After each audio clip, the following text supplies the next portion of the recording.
Hello hi friends, మన గోర్చిక్కుడి అయితే మొత్తం రోగం వచ్చి అయితే చనిపోతున్నాయి. దీన్ని అయితే మనం ఎట్లా కంట్రోల్ చేయాలనేది అయితే మన దగ్గర అయితే లేదు. మనం ఒక 2 స్ప్రేలు అయితే కొట్టినాం, కానీ అది అయితే కంట్రోల్ అయితే లేదు. వేపర్ను అయితే స్ప్రే చేసినాం. ఇది మనకు వచ్చేసి హోల్సేల్లో అయితే 50 నుంచి 70 రూపాయలు అయితే నడుస్తుంది ప్రజెంట్ రేటు.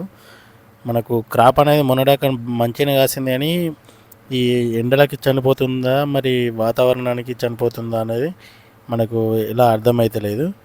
చూస్తారు కదా, మనకి వచ్చేసి 90% అయితే మన తోట అనేది పూర్తిగా అయిపోయింది. మనం దాదాపు ఒక 5 ఫీట్ల దాకా అయితే మనకు హైట్ అయితే పెరిగింది. ఒక 3 ఫీట్ల నుంచి 5 ఫీట్లు పెరిగే లోపల అయితే ఈ సైడ్ అయితే మొత్తం చనిపోయింది. మనం ఇది డ్రిప్ పద్ధతిలో అయితే నాటుకున్నామని చెప్పాను కదా. డ్రిప్ పద్ధతిలో నాటితే మనకు వాటర్ కూడా ఎక్కువ ఏం లేవు. మనం 3 డేస్కి ఒకసారి వాటర్ అయితే వదులుకుంటున్నాం. మనకి ఇటు సైడ్ వచ్చేసి మొత్తం 100% అయితే పూర్తిగా తోట మొత్తం ఖరాబ్ అయిపోయింది. గోరుచిక్కుడు చూస్తారు కదా, ఇది వచ్చేసి మొత్తం అంకుర్ రాణి వెరైటీ అనేది పెట్టాను నేను. అంకుర్ రాణి వెరైటీ అనేది సీడ్ అయితే మంచిగా వచ్చింది, కానీ మనకు చెట్లు అనేది బాగా చనిపోయినాయి.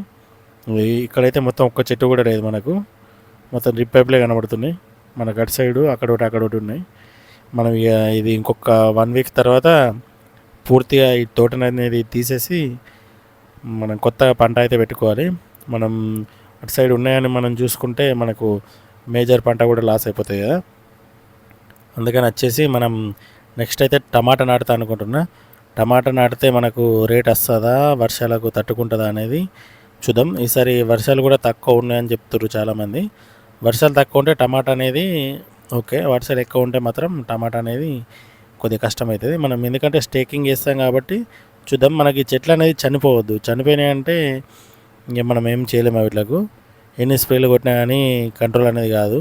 మనకి కంట్రోల్ ముందే మనం జాగ్రత్తలు తీసుకున్నా కానీ ఈ వైరస్ అనేది అటాక్ అయింది మనకు. చూస్తారు కదా, మన తోట అయితే ఇలా ఉంది. మన వీడియో నచ్చితే లైక్ చేయండి. మళ్ళీ వీడియోలో మళ్ళీ కలుస్తా. బాయ్.